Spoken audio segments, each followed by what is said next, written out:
Bom, resolvendo aqui alguns exercícios do capítulo sobre estática, então eu escolhi aqui o exercício 13 da lista de exercícios, né? Um exercício teste, na verdade.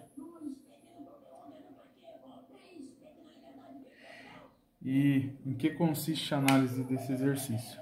Interessante perceber que nós vemos uma estrutura, né, amarrada, presa, melhor dizendo, à parede pela vertical. Então, uma estrutura de madeira, né, aqui assim. Nessa região aqui da estrutura de madeira, a gente tem pendurado um vaso que possui peso, inclusive a estrutura também de madeira possui peso, uma presilha aqui mais ao alto e um prego, né, segurando esse conjunto todo. Então o que a gente observa é que todo esse conjunto, havendo massa para ele todo, né, há um ponto aqui que eu escolhi, mais ou menos uma simetria, que é o centro de gravidade do objeto. Ou seja, todo o peso, né, exercido por ele mesmo, aliás, sujeito que ele possui, esse peso está mais ou menos nessa região aqui, né, para baixo.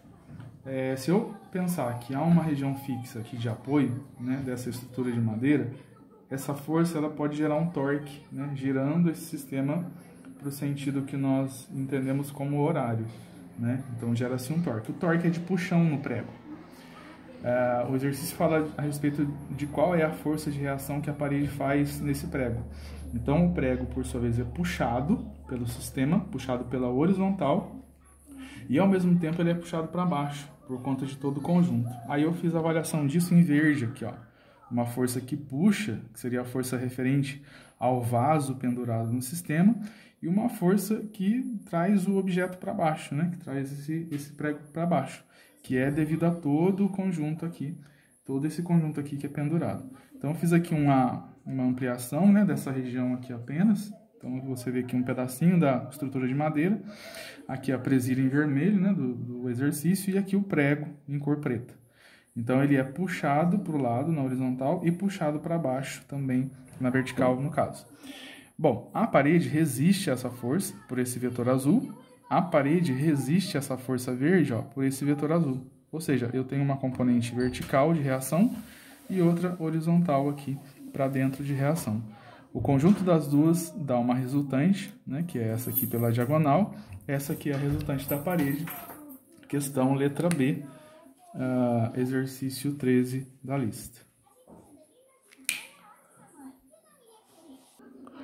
Bom, um outro exercício interessante também para avaliar, esse exercício 14, tá? Ele é um exercício da FUVEST e ele traz essa composição aqui de pendurada através de duas paredes, né? Essa região fixa aqui, né? E outra região fixa aqui. Um peso P, distâncias desse cabo L, distância aqui definida através de uma geometria, e aqui uma altura L também, cuja proporção aqui, a figura, a gente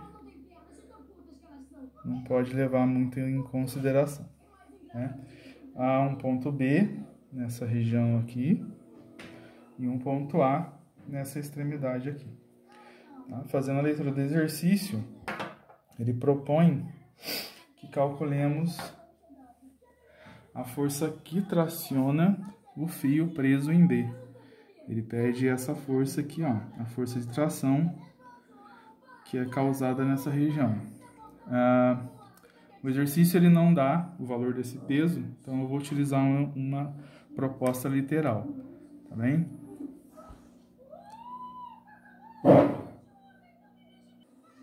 Bom, dando continuidade, o exercício também ele necessita de uma avaliação dos vetores força presentes, né? Então, o que eu vou imaginar em primeiro lugar? São cabos, né? Esse aqui é um cabo, esse aqui é um cabo, esse aqui é outro cabo.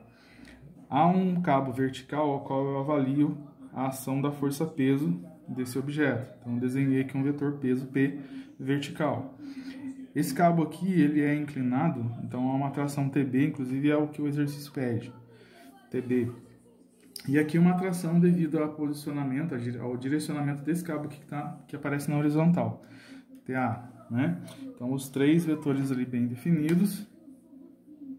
dos quais a ideia é avaliar o valor de TB, né? 3 vetores. Bom, o que é legal de se verificar também, no caso eu tenho uma condição de equilíbrio de ponto material, né? Então, ponto material aqui localizado nessa região, reforçar aqui o ponto material. Esse ponto material, ele não se desloca, a situação aqui é de completo equilíbrio estático. Então, assim, o ponto ele nem se move na horizontal, ele nem se move na vertical. Tendo em vista essa primeira avaliação, eu posso concluir que um somatório de forças na direção vertical e na horizontal fica bem adequado para resolver o exercício, né? Então, somatório de forças em x, por exemplo, igual a 0, né? O que dá o conceito aí do equilíbrio estático. Então, em termos de cálculo, eu posso iniciar dessa maneira. Então, quais são as forças presentes em x? Eu tenho aqui uma força TA para o sentido à esquerda, então TA, né, para a esquerda. E eu tenho uma componente do TB para a direita, bem nessa região aqui, avaliando a horizontal. Então, eu tenho mais TBx, né? E na horizontal, então, se encerra o número de forças dos quais a gente gostaria de avaliar. Então, aqui eu igualo a 0. E eu preciso apenas me recordar que essa tração TBx ela é uma componente que leva ao conceito da decomposição em vetores. Então, ainda tenho que lembrar que há um ângulo aqui, e esse ângulo aqui, que eu posso chamar de alfa, se eu quiser, ele possui uma tangente, um seno, um cosseno, que de verdade a gente vai avaliar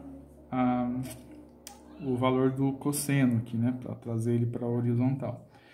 Vamos lembrar que para esse ângulo aqui, ele possui um cateto, né, que é esse que está aqui. Esse cateto, por sua vez, ele vale L, né, e ele possui esse outro cateto aqui, ó, que também, por sua vez, ele vale L.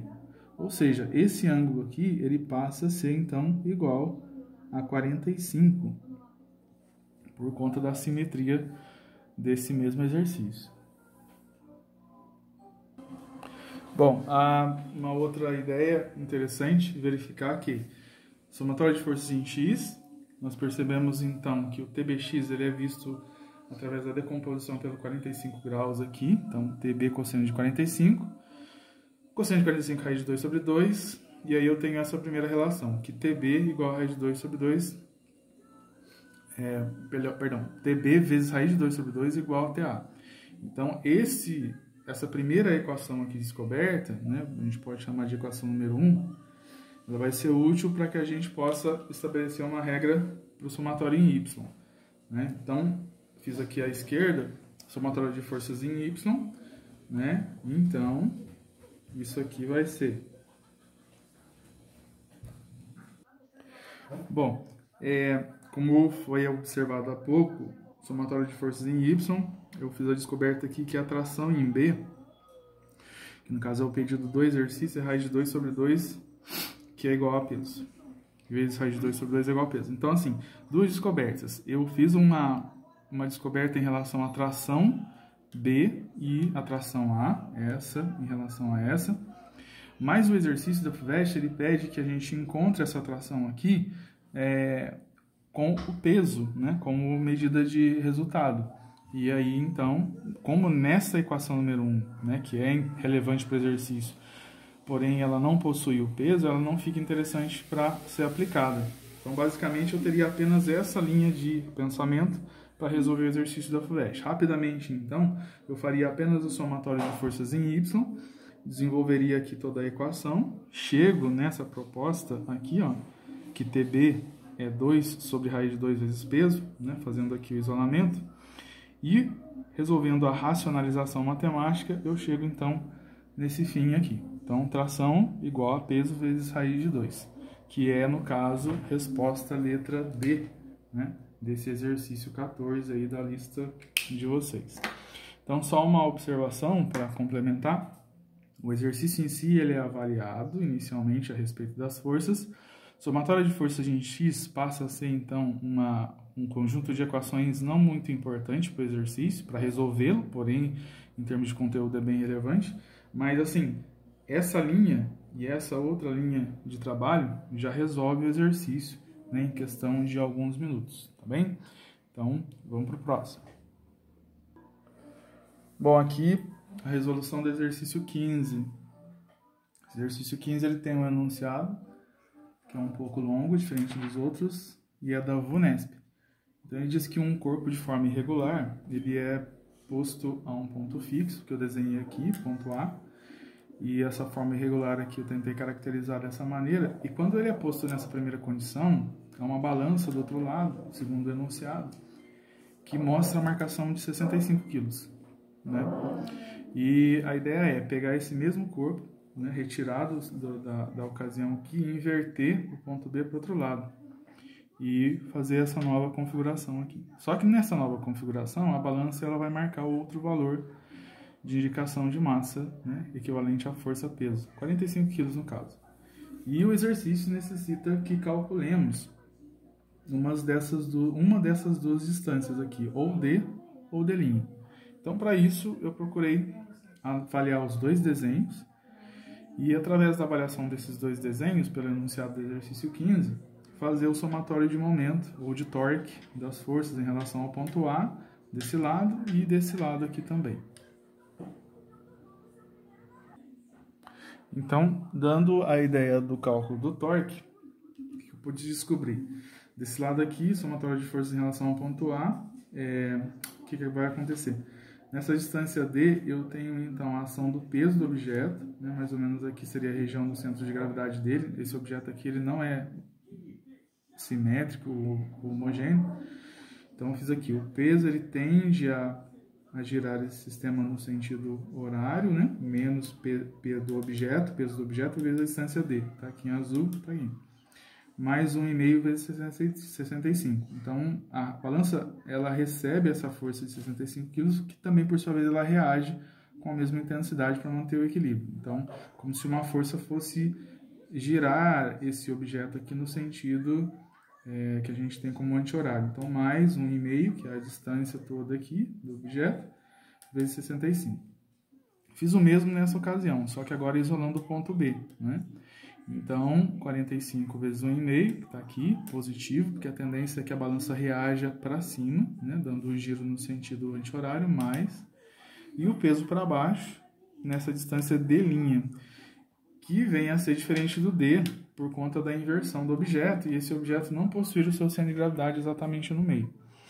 Bom, substituindo essa equação nessa, ou seja, o P0, né, que é o peso do objeto, pelo P0, que é o peso do objeto, igual, eu chego nessa relação aqui entre os Ds.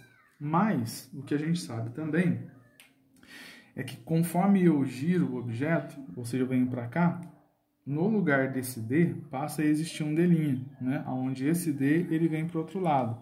Então, eu posso afirmar, por conta disso, que D' mais D é igual ao completo comprimento dessa barra. Eu posso afirmar isso aqui, tá? Só para levantar a ideia, D, né? E a hora que eu faço a inversão do objeto e recoloco em cima da balança, né? Aqui, ó, a hora que eu faço isso aqui, então esse D ele vem para cá. Ou seja, uma nova distância, que era essa aqui, né? O desenho está fora de proporção. Essa nova distância, então, é o D'. E o D está aqui, ou seja, D mais D' é igual a 1,5. Observando que o exercício ele pede respostas onde encontra-se o centro de gravidade, né, do objeto, então eu procurei calcular o valor de D substituindo essa relação aqui nessa, né? Por conta disso, então, cheguei a uma resposta. Bom, então, fazendo a continuidade, o que eu percebo? Que as duas distâncias, D' e D, né? D' e D, somadas, dá o valor do comprimento completo do corpo ali, né? E avaliando que o D', então, será D vezes 0,69, ó, eu substituo, então, no lugar do D', 0,69 vezes D, mais o D, igual a 1,5, né? Como está aqui, ó. Feito esse trabalho, 1,69D igual a 1,5, D igual a 0,89 aproximadamente. Lembrar que esse valor aqui, ele é aproximado, né? No seu cálculo aí, e aqui também é um valor aproximado. Bom, esse D, na minha figura, onde que ele está? Ele está aqui, ó, 0,89 do ponto A. Então, a letra B desse exercício, né, ele coloca como resposta o centro de gravidade do corpo está a 0,89 da extremidade A. Né? Aqui é o centro de gravidade, D da extremidade A. As outras respostas não vão bater, né? Então, por conta disso, letra B é a resposta do exercício 15, um exercício bem legal, né, da VUNESP.